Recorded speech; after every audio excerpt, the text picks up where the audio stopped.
Hello, everyone. Welcome to today's event, Technician Disciplines for the Future. I'm going to be presenting it. My name's Larry Johnson. I'm the director and the founder of the Light Brigade, and we're sponsoring this webinar. And before we begin, we want to cover a few housekeeping items.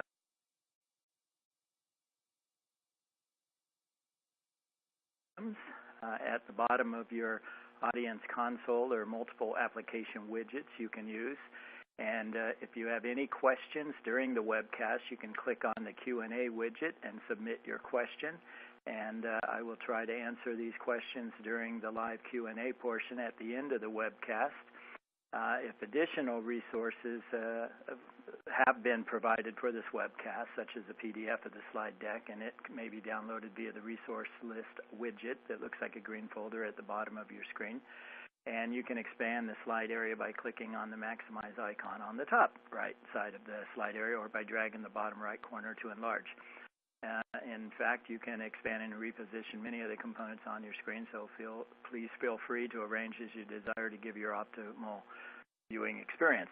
If you have any technical difficulties during the webcast, please click on the Help widget. It has a question mark icon and addresses common technical issues. If you still need assistance, just type your issues into the Q&A widget, and a member of the webcast support team will work with you to correct the problem.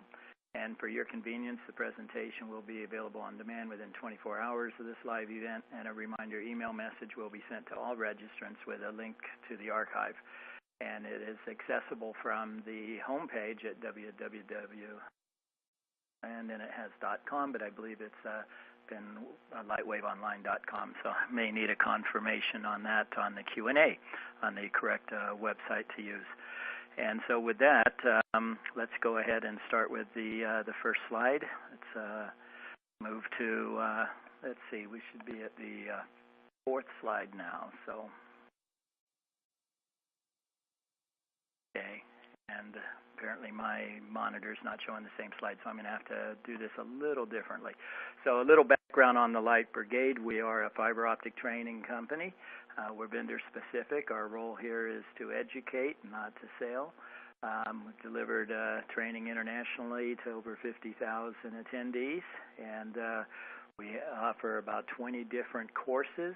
And so one of our favorite subjects, of course, is working with the technicians and the hands-on practices, but from some of the other technology courses that we look at, and we see some of these roles of how the technician's going to evolve into the future, and therefore that's the transition we need. So, you know, we love to hear from you, and we'll offer a special at the end of the webinar. What we do want to talk about is new technologies and the challenges that all of these will bring. So this session is going to focus on the roles of the fiber technicians, not only in the present but in the future. We're also going to obviously have to talk about some of the things that are changing. These are really focused on three levels: the attenuation, dispersion, and reflection measurements being the primary focus, but also how they'll be performed. There's also new criteria for higher speed standards that are going to be implemented, and of course that we're depending on the technicians and their tooling. So we'll move to the next slide now.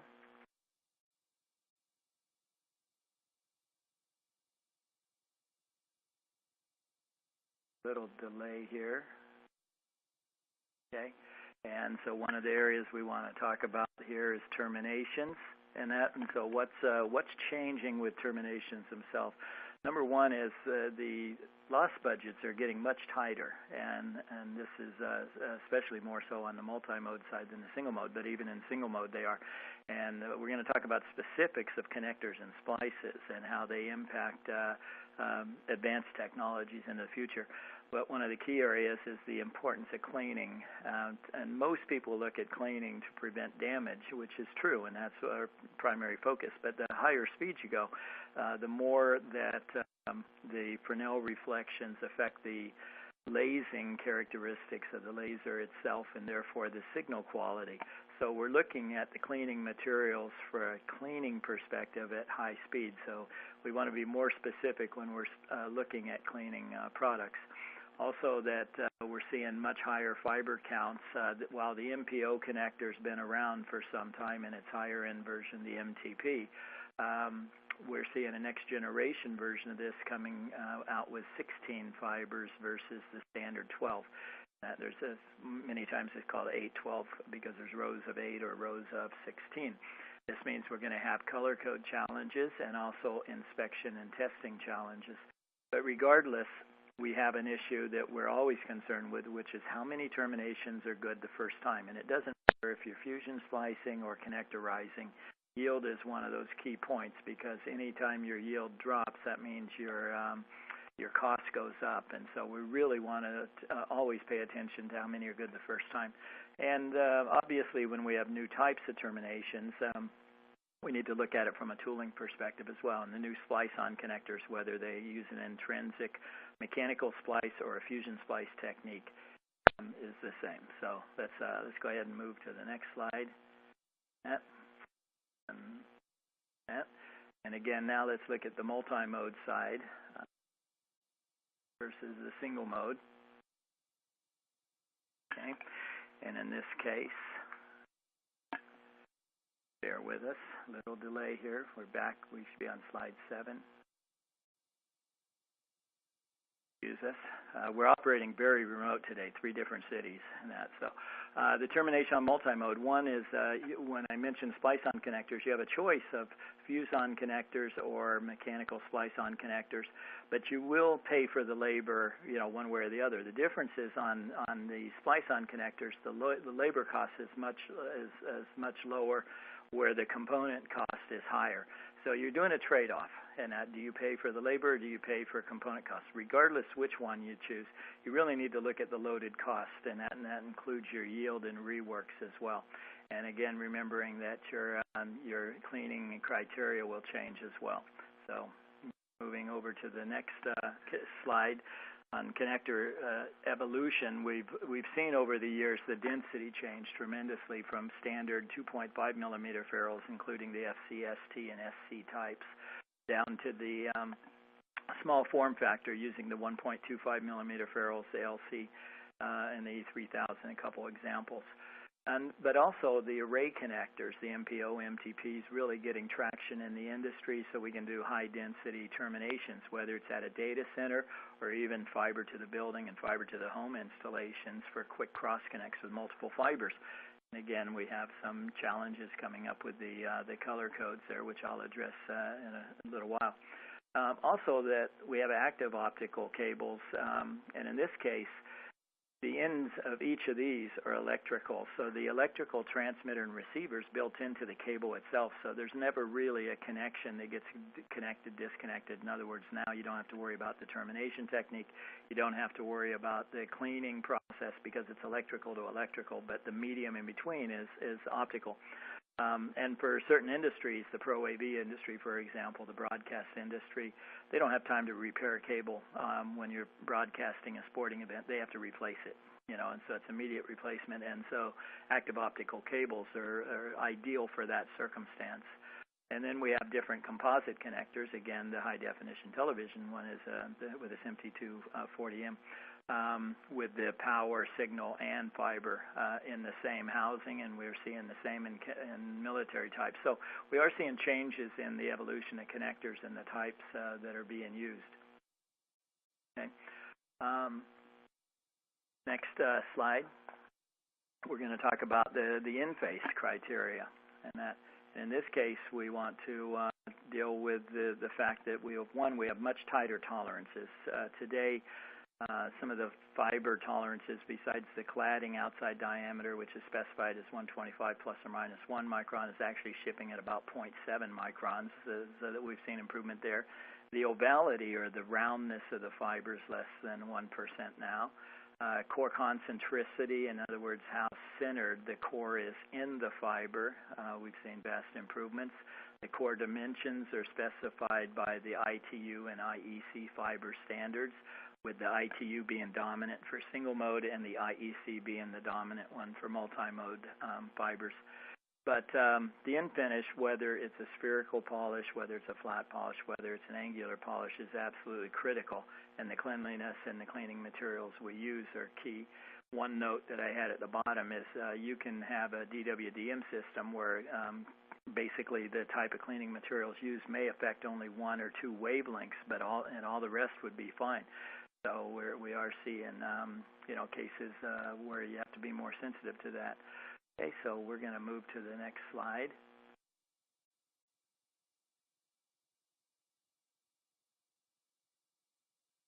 And I want to talk about some of the color code issues. We've had standard color codes for some time, and these, okay, but there's 4 new colors being assigned for fibers 13 through 16. And this is coming because, as I mentioned before, the MPO MTP 816 connectors means we have 4 more fibers in a ribbon. And so these 4 are being identified as lime, tan, olive, and magenta. But these have not yet been accepted yet by either the TIA or the IEC standards, but they are being manufactured. We're going to see more of them out there. So at some point we have to identify, if there's going to be problems, how are we going to identify the cable jacket, much less the fibers, if they're going to have these type. And this is probably going to be a more specialized optical cable with a ribbon. And so instead of a 12-fiber ribbon, it'll be a 16-fiber ribbon or an 8-fiber ribbon. But the 8's not a problem. We'll use our standard 12 fibers. We also have an issue of the OM4, the multimode fiber, which has been designated as Erica, otherwise known sometimes as Heather Violet. Others are bend-insensitive fibers, the G.657 ITU standard. We're seeing a lot of manufacturers putting a beige color code on it, but I've seen purple as well. And then using the labeling on the jacketing to identify these fibers are in place.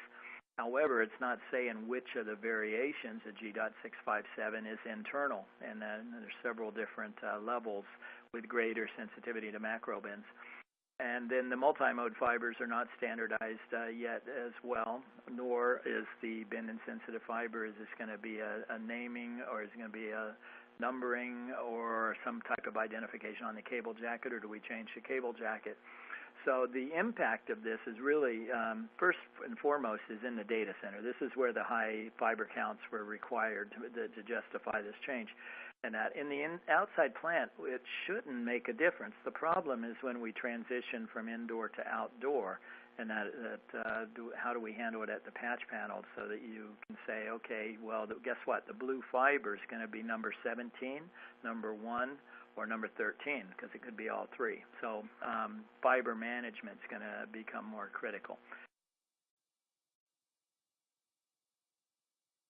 Okay. Next slide. And okay, so here we want to show an animation.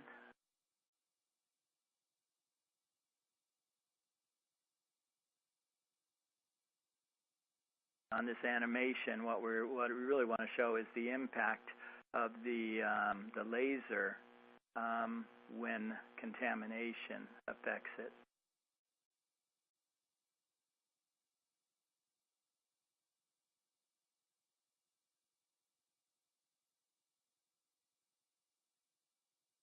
The wrong animation. I'm going to go back one slide and just stay on the slide topic.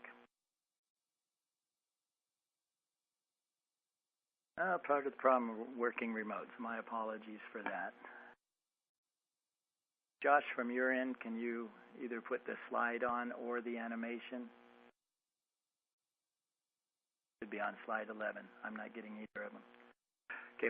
Meanwhile, while we try to work out this little bug here, what we want to discuss here is the importance of reflection and optical return loss. So a couple things. The term reflection deals with a singular component, and the term optical return loss is the sum of all the reflections in a fiber span. So when we're talking about connectors, SCA, PC, for example, we're talking about an individual component and at an individual point in the network. When we talk about optical return loss, we're talking about a system value, and what it is taking a look from the laser perspective. So in the fiber, we have Rayleigh backscatter throughout any fiber, and then we have Fresnel reflections that are caused by components, the reflective components, mechanical splices, connections, air gaps, ends of the fibers, etc. When you talk about optical return loss, it's actually talking about both of the sum of the Fresnel reflections and the optical return loss. So when a technician is testing, they need to know a couple things. They need to know, am I measuring for the optical return loss, because you set up your OTDR. That's good news. You don't have to buy a new piece of equipment for this. You set up the OTDR for measuring optical return loss, or are you also measuring reflectance individually? And in some OTDRs you get both. Some of them you have to change the menu one for the other. So on the animation you're seeing when a pulse goes out that it will, when it hits a Fresnel reflection at the end, basically that light comes back into the laser cavity, disrupts the lasing process, and now is re-emitted out as a pulse. Unfortunately, it's not part of your signal, so therefore it's noise, number one. Number two, it can cause latency. So we do want to try to minimize these whenever possible. Okay, so let's go to a multimode, and in this case, I want to talk about the text first, and then we're going to do another animation. Hopefully this will be a little cleaner.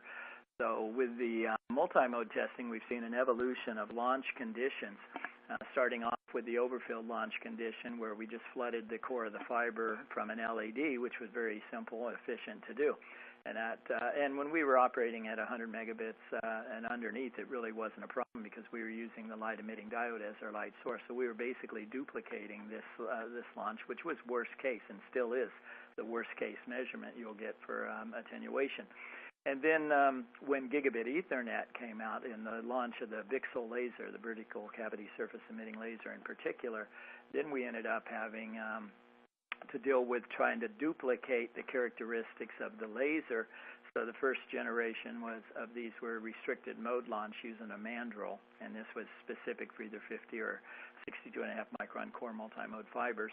And then the third generation was the minimum effective modal bandwidth calculated, which was great for factory environments, but really wasn't good for a field type measurement. So the last one now is the Encircled Flux criteria, and there's challenges with this, tighter loss budgets where we're getting down to several dB on a span, so we need to get lower losses out of the connections, and we need to be able to duplicate those measurements, and the only way to do so is to change the launch condition. And obviously when we're adding elements into a test type, then we're going to have to deal with the cost of those as well. We also have much worse fiber tolerances in multimode than we do in single mode technology, so alignment's critical. Let's see if we can get this animation up on the screen. And it has scripting running along, so I'm going to go mute while it's actually running.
Okay, so you saw just the impact of tolerances alone with misalignment as well, the importance of it. So now, for those that do multimode testing, maybe some contractors here, you have a benefit if you can sell that you do this type testing.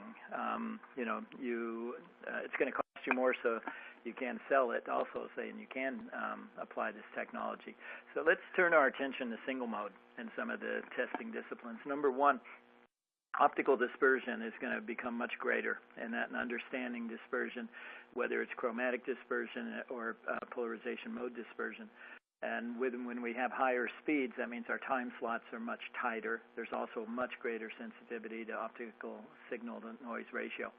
We also have to realize that we still have different manufacturing techniques used by the different fiber manufacturers: outside vapor deposition, inside vapor deposition, modified chemical vapor deposition, plasma. And because of this, there's differences between each manufacturer, even though they may be all manufacturing G.652D fiber. So the manufacturing techniques needs to be recognized. One of the things also is the impact of lossy splices and connections at with these high-speed, especially optically amplified system, and most of these were due to fiber tolerances at the time, and we didn't have the tight ultra-physical contact and angled physical contact connections. So a lot of these go back into the 1990s when we had the first radius physical contact and super physical contact polishes. These may have to be replaced, that along with lossy splices as well. Okay, there's also new wavelengths that are being assigned. So we want to pay attention to these. We have, for FTTX, for example, we have the new wavelengths. We have the legacy FTTX system, 1310, and operating in the O band from 1260 to 1360 nanometers. Notice that's 100 nanometers wide. That's extremely wide, which allows us to have lower cost components for upstream lasers in the outside plant. In other words, Fabry-Perot lasers. Downstream, we're using the 1490 nanometer laser, which actually was a pump laser invented for the erbium dope fiber amplifier. So it's not really a new product. It's just new to being used for terrestrial as our primary laser versus the 1550 nanometer. Second generation, or the 10G PON systems. These have assigned new wavelengths, 1577 nanometers downstream. It's actually a 1575 to 1580, so we have a 5 nanometer spectrum, which forces us to use the distributed feedback laser to stay within that spectrum. And then the upstream laser is used in 1260 to 1280 nanometers, and that's just a sliver. There's also a spectrum. There's also a 10 nanometer guard band from 1280 to 1290 to make sure we don't overlap, chromatic overlap with legacy PON systems. But it means tighter tolerances on both the upstream and downstream lasers being used. Also, that for the cable TV industry, the radio frequency over glass standard, the SCTE 174 standard, is used in either 1310 nanometers upstream or 1610 nanometers upstream. And the only reason they'd use 1610 is if the 1310's already in use. In other words, if they were already using a PON system and they want to go to an RFOG system. Third generation PON systems, the WDM PON system standardized last year by the ITU and the G.989 standard assigned us wavelengths for upstream and downstream for WDM technologies, in this case where we can assign a single wavelength to a subscriber if we want. And in this case, the 1600 nanometer center wavelength being used for downstream transmission, and roughly 1534 center wavelength for the upstream transmission. But there's actually 3 different wavelength assignments. This is the worst case one for upstream. So this means that the different instruments, such as power meters in particular, will need calibration points established for these. The OTDR is really not going to make that much difference. I mean, 1310 and 1490 nanometers are close enough to 1310 and 1550. 1577, 1610, when we start getting up into the longer wavelengths, the sensitivity to macro and micro bends increases substantially. And so you may want to take a look at what's the best option for you for these type systems. Secondly, the WDM PON standard is deciding whether to place the filters in the outside plant to replace the splitter, coexist with the splitter, or place the filters at the ONT. So that can determine the equipment needs. But regardless, we are going to be testing at different wavelengths, which means our transmitter wavelength has to be the same as our calibration point on the power meter as well. Okay, so WDM testing, we have some issues along with these.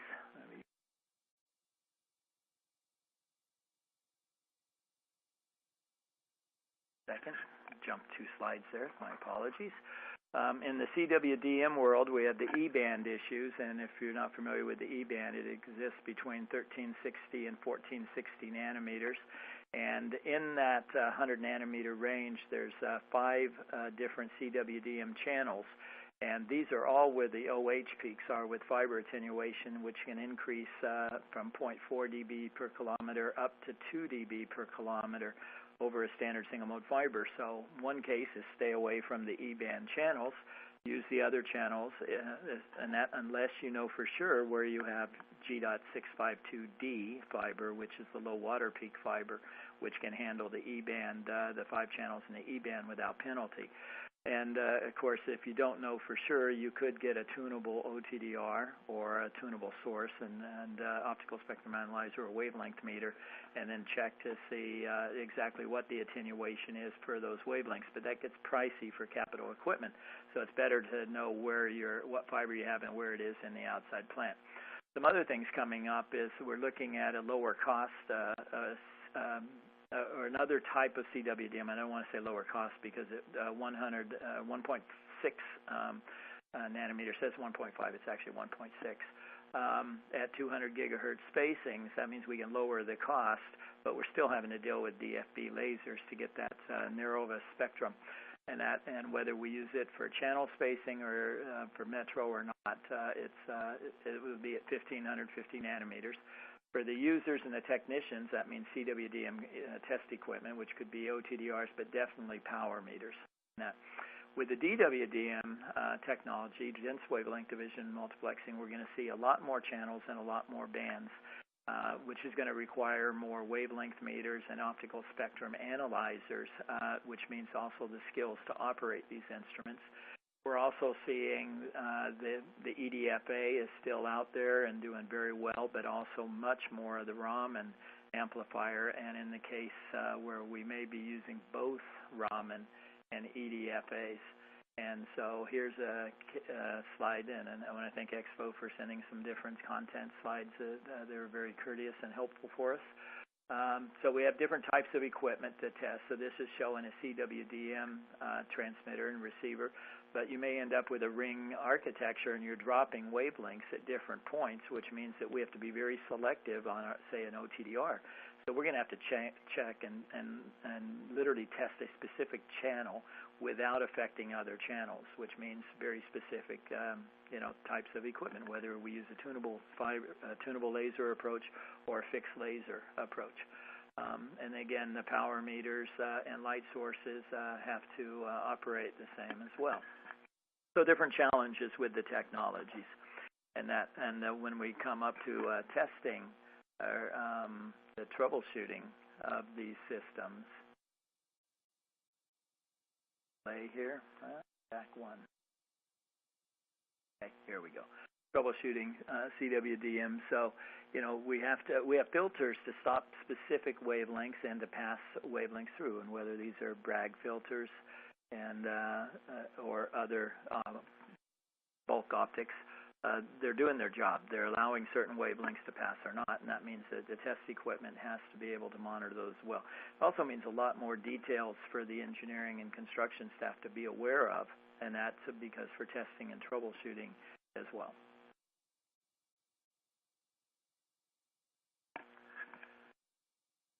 Okay, WDM testing in general. Here's a quick schematic difference between a couple CWDM and DWDM. On CWDM, we have the 20 nanometer spacing, and that's quite broad, especially when you take a look at a Fabre Pro laser, to where it's channel spacing. A Fabre Pro is, say, 4 nanometers wide, and we're given 20 nanometers for this chapter. So it's or for this channel, so it's quite easy to work with. Now DWDM on the other side is all of a sudden you're talking 0.4 nanometer spectral width for a 50 gigahertz spacing, 0.8 nanometers for a 100 gigahertz spacing, 1.6 for a 200 gigahertz spacing. So that means attention to detail and the level of equipment and understanding that equipment is going to be very critical. Okay, critical parameters, items that we're going to be looking for from technicians will to be able to understand and measure the channel power, in other words, peak power at each channel. We're also going to look for the channel wavelength and that. And so while we're given a spectrum, whether it's in gigahertz or nanometers, what's the center wavelength full width at half max, so 3 dB down from peak power? And that, so what's the true center wavelength as well? And then we also have the channel spacing in that. So it gets, when we're talking CWDM at 20 nanometers, that's the width of the channel, and that one channel versus an adjacent channel may not be the full 20 nanometers, or it may be greater than, as long as they're inside the spectrum, though. Okay, and again, you have to deal with noise as well. So we have channel spacing between, we covered. Okay, we have optical signal to noise ratio from peak power to the noise floor. We have the flatness, and one of the problems here that we have is the erbium dope fiber amplifier in particular does not amplify all wavelengths at the same level, because the erbium dope fiber that the amplifiers are made with and that are not linear, and so that means the channel spacing, it may not be flat, and so this to measure it, to know if it is or isn't, is going to be critical. So understanding DWDM is important, but so is understanding the role of the equipment and the types of tests that are going to be performed. And as you're seeing, we're dealing a lot more with channel spacing, and the reason is we want to make sure we have a very good signal to the noise ratio, and we're within spec. Some other things occurring. The ITU has released the L.41 maintenance wavelengths and assignments, and that which people need to be aware of, especially when you're ordering next generation test equipment. And if we look at this table that's from the standard, it says, okay, if you're operating at 1310 nanometers, then you can use 1550, 1625, or 1650 for your maintenance purposes. But if you're using 1310 or 1550, then your choice is 1625 or 1650. When you get to case 3, now we're moving into where, in case 4, where we have to use the 1625 or 1650. So in essence, what the standard is saying is that they're recommending that we're using either the L band or the ultra long band at 1650 nanometers for future testing. And this means you can be out of band with your operating system. So your OTDR is monitoring at an out of band wavelength. And also because we're looking for macro and micro bends and stresses, hopefully to prevent failures before something. Earth movement, for example, is one that would be ideal for this, where a landslide or any kind of pressure being put on the cable, we would sense it at 1625, maybe before road slippage occurred or so, and maybe have a chance to do some maintenance or prevention before we had an outage. But it does allow you to operate out of band. A couple notes here. Some of the high-end systems handshake their signals out of band, and you definitely need to pay attention to those to know if those out of band wavelengths are being used for handshaking or maintenance of their systems. And that the other one is the fact that these wavelengths are extremely sensitive to macro and micro bends. So there's no cutting corners on splice trays and fiber and cable management. So the technician's role has to be improving today, because into the future when we start using these longer wavelengths, whether it's for fiber to the home or just point-to-point traditional systems, we will be using these wavelengths for that task. Okay, so further types of tests that are going to be required by technicians. Characterization. We're still going to live with OTDR charts, and while you can get an OTDR on an SFP module now that will tell you where a fault is, and that still won't, it'll give you a distance or a length, but it's not going to give you the details. So we're going to need the eyes, the skills to be able to interpret OTDR traces. We're going to be critical on cleanliness of connectors.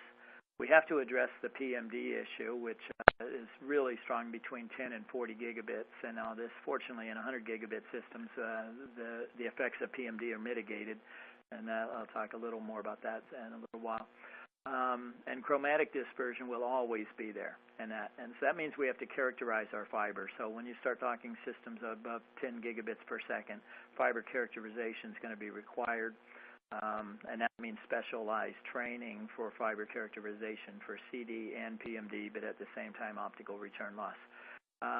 The need for component characterization depends on the role of the technician, and a manufacturing or laboratory technician is going to be real key.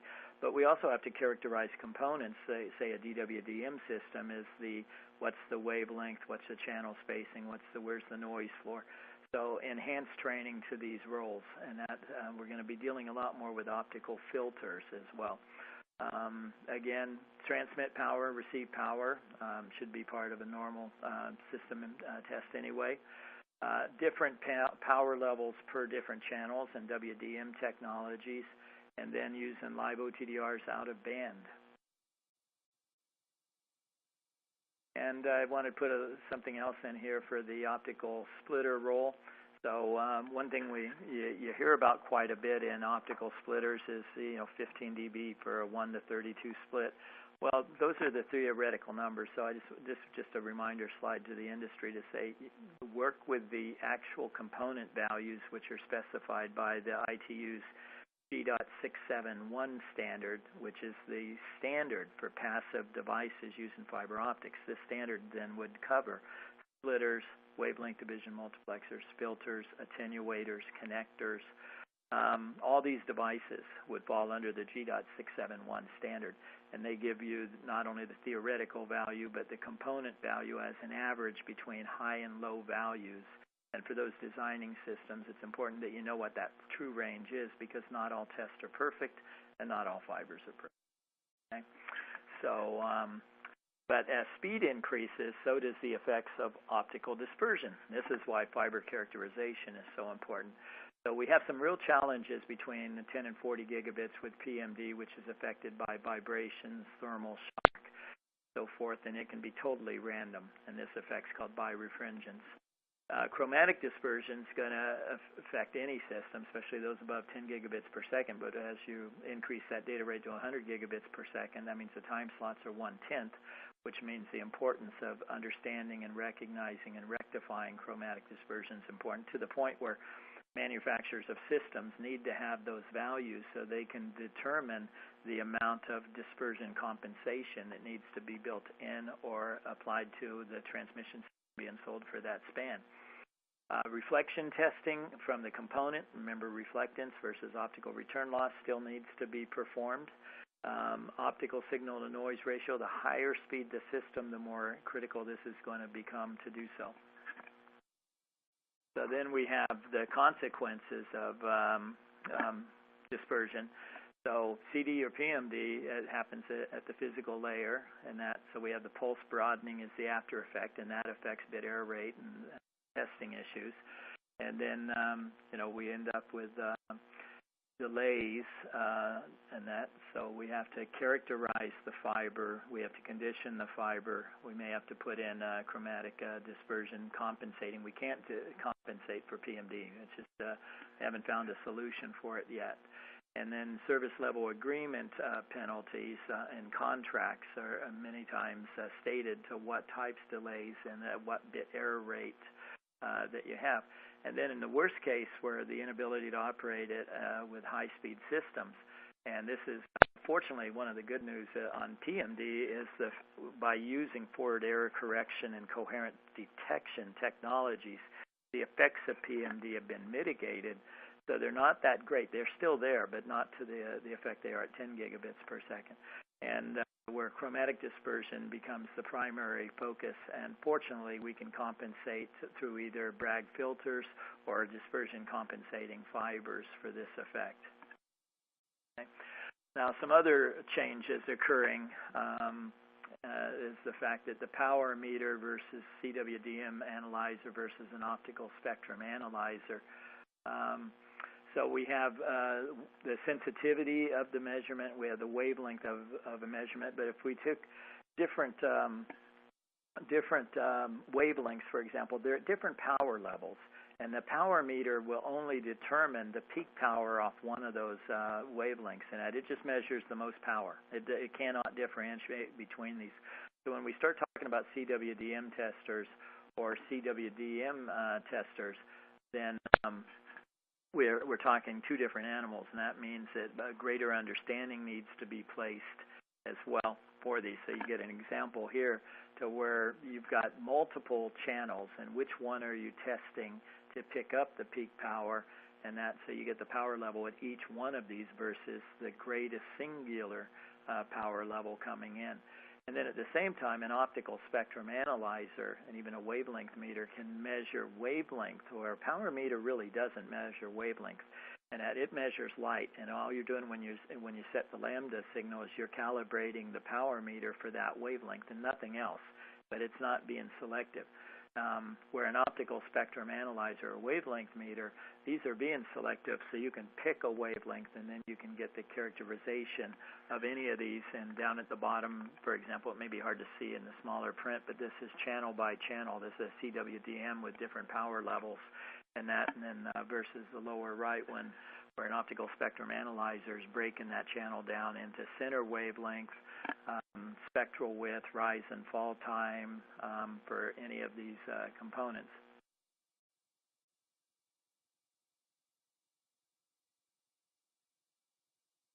Little delay here.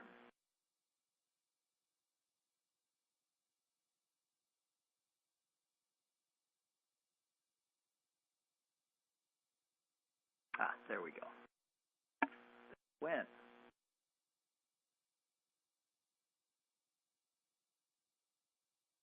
Fiber characterization PMD. My apologies. Yeah.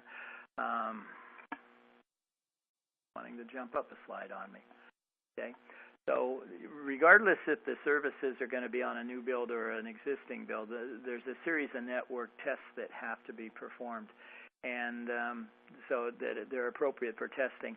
And I added this standard in at the last minute, and this is the G.650 standard from the ITU, which is the specific requirements for PMD values and measurements, and it's identified by the ITU's telecommunication group, study group 15, and then the reference G.650.3. That so And another technology that we're going to be seeing a lot more of is reconfigurable optical add-drop multiplexers, otherwise known as ROADMs. And again, the testing here, now you can incorporate optical amplifiers, could be EDFAs, could be Raman amplifiers. We're looking at DWDM and CWDM capabilities, and it could be a combination of either. So we still have to deal with power levels. We still have to deal with length of the fiber and losses and attenuation. But we're also looking at how much power per channel, which channels are being added or dropped. We're dealing with an optical switch for doing those, which is also a speed mechanism for time of switching. Well, so you have to measure center wavelength along with the optical signal noise ratio on any one of these ones. So, okay, and I wanted to we're getting close to the end here, and I didn't want to discard the fiber optic safety issues. So there's two standards internationally for everybody in North America. It would be the ANSI Z136.2, internationally the IEC 60825.2-2. Now, what these are is they specify the classifications of lasers and specifically how lasers are used in fiber optic communication systems, FOCS, another one of those acronyms for everyone. And it incorporates different applications, including optical amplifiers, DWDM technologies, array connectors are in there. Specific areas to look at, though, for those especially running optical amplifiers, EDFAs or Raman, is individually these are normally class 3 lasers, which are not eye safe, but when combined they can boost it to a class 4 eye level or safety level. And in this case, then you would require automatic power reduction or automatic power shutdown features in the transmission equipment, so that if a fiber is cut or if someone disconnects a fiber, it either reduces the power immediately or it shuts down the laser entirely. And some of the issues that have come up with these combinations because of the power level is that dirty connectors can literally burn the ends on the ferrules. Fiber jackets, the coatings can burn off with macro bends. The PVC jacket on jumpers with macro bends can literally melt. We're talking at much higher levels here. So the case of technicians to be able to install a fiber correctly. And now we're talking about the routing of a patch cord at a patch panel, where if it's too tight, it can induce burning into the jacketing materials because of the power levels. And these have been detailed in the G.dot standards and the L.dot standards by the ITU to address these issues.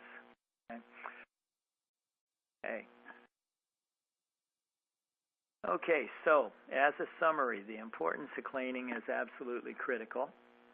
And the fiber characterization will require new equipment. We have new wavelengths. We're going to be dealing more with specific channels and wavelength and noise issues, which means enhanced training, and training as well for safety, in particular in the advanced systems as well for these. And at this point, then, we can start addressing some of the QA questions. But because sometimes I'm gonna go to these in 1 second. I want to hit the next 2 slides first. I'm going to come back and start dealing with the questions. Excuse me. So we always do a special on each of our webinars, and for this one, you can pick up the new high-speed fiber optic systems DVD by using that number. This DVD covers coherent detection, forward error correction. It covers the new high-speed modulation formats, different QSP formats being used and what they are and how they work, as well as the constellation pattern. So when you start talking 100 gigabit transmission, 200 gigabit, 400, and that the content in the background is in this DVD. We had a lot of fun developing it, so we look forward to it. At the same time, because we're pushing safety as a real key area, if you need to contact our sales staff at Light Brigade and all this about the safety DVD, I'm sure we'll give it to you at the same price. It's that important to everybody out there. And also, in November, we're going to be talking specifically about testing and troubleshooting FTTX drops in the last mile. So with that, I'm going to go back to the question-answer period and take a look at these. And let me see if I can minimize screen. Okay, I've got the questions here just in case. Okay, so number 1. My technician creates bins in the fiber to check if they are active or dark. Is this a good idea? Well, most likely they're doing this with a fiber identifier, which is designed to properly bend a fiber with a certain bin radius. So it will detect a transmission. There's actually 2 photo detectors, one on the left side of the bin and one on the right side. That tells us where the light's coming from, or both if it's bidirectional. It's designed not to damage the fiber, which is good news, and it's a design, most of them are designed for 250 or 900 micron coated fibers, but some of them can literally perform macro bends on the 3 millimeter cordage as well. They do have a dynamic range, though, number one, so you do need to know if they're good for 20 dB or so, or how far downstream they are effective. Versus just, it's real easy to show it when you're right next to the transmitter, but when you're after an optical splitter or, 20 miles down the road, they may not have the dynamic range. So be careful of where they are and making sure they work at that range. So go back to the vendor or feel free to contact the Light Brigade, and we'll be glad to help. We use these in classes ourselves. They're a very good tool. Also pay attention that the G.657 bend insensitive fiber works on the technique of macro bend, so they may not work on this fiber. And the B.3 fiber in particular is extremely insensitive to macro bend, so it probably wouldn't work on it at all. Let's see. There's a comment, kind of question, as the industry heads towards 10G symmetrical transmission, can you look to provide future training overview on next generation PON 2 and next generation PON? We're already doing so. We have our Certified Fiber to the Home Professional course incorporates all the way through WDM PON, which is NG PON 2. The Wavelengths assignment, so yeah, we're right on top of this. We've been following the standards and the approach going in to recognize what's coming up before it hits. So we can hopefully help people to say, look out for this before it hits as a point, but at the same time, we definitely want to be teaching technicians and managers and designers to be aware of these technologies. So, next question, does the Light Brigade provide training for high-speed systems?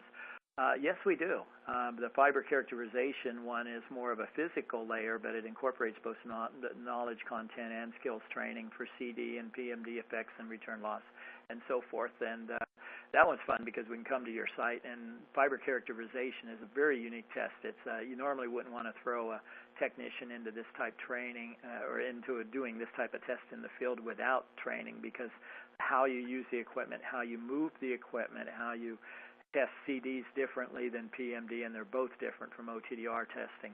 So you can't take an OTDR tech and just have them do PMD and CD. They're going to be fish out of water in that case. So they really need some more specialized help. And at the same time, we're through our DVDs.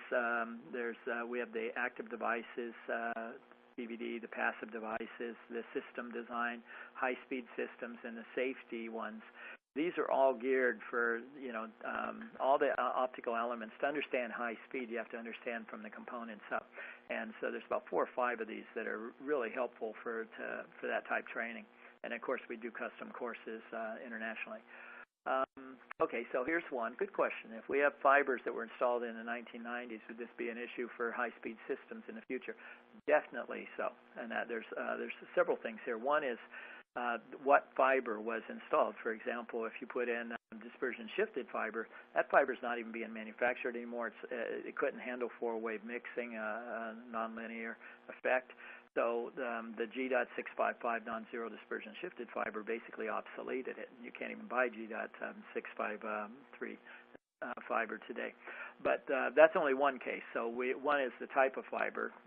2 is the splices at the time tended to be higher loss because the tolerances weren't as good. So it's a case going, can we improve on those splices, because these EDFA and Raman amplified systems can't handle high reflections, and even a fusion splice misalignment would create a high reflection for it. So they may have to be respliced.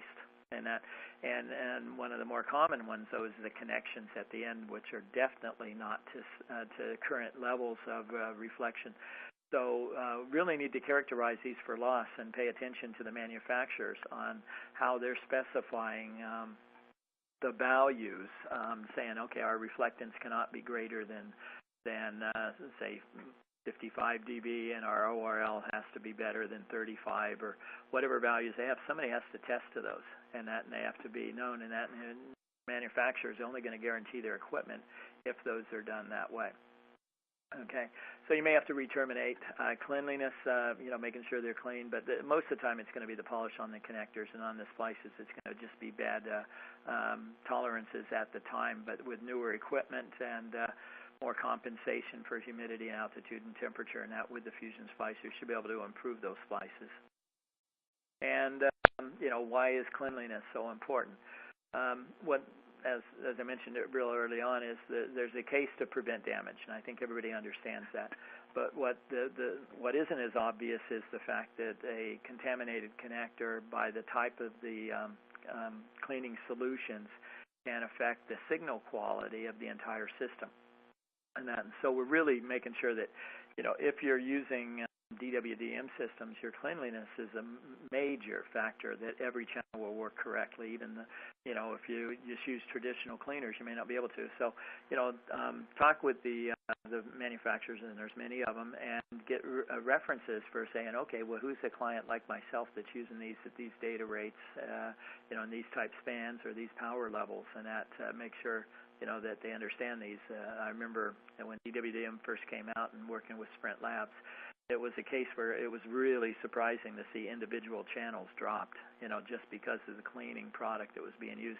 Not only that, but anytime you talk about cleaning, you've also got to be talking about inspection. That means give your technicians the tools that are going to be required to do this correctly. And visual inspection, you can get now software with it, so it'll relate back to the IEC and TIA standards as go, no-go type criteria, pass-fail criteria, plus you can store these images. If there's a question, you can forward them to someone else for review as well. So it's a real key element, and it will continue to be so. Okay, let's see. It doesn't look like we have any more questions unless somebody dropped one in recently. And if that's the case, then we look forward to seeing you in November, or having you attend the session in November. It's specific to FTTX testing and troubleshooting roles. For those that were at the Outside Plant Conference, we did a 4-hour session on this, so this is a condensed version of it, but it's tailored right to the drop cables, which is ideal, and that's where we're going to be having many of our problems into the future. So with that, thank you very much for attending and taking time from your day, and we look forward to being your training resource. Thank you.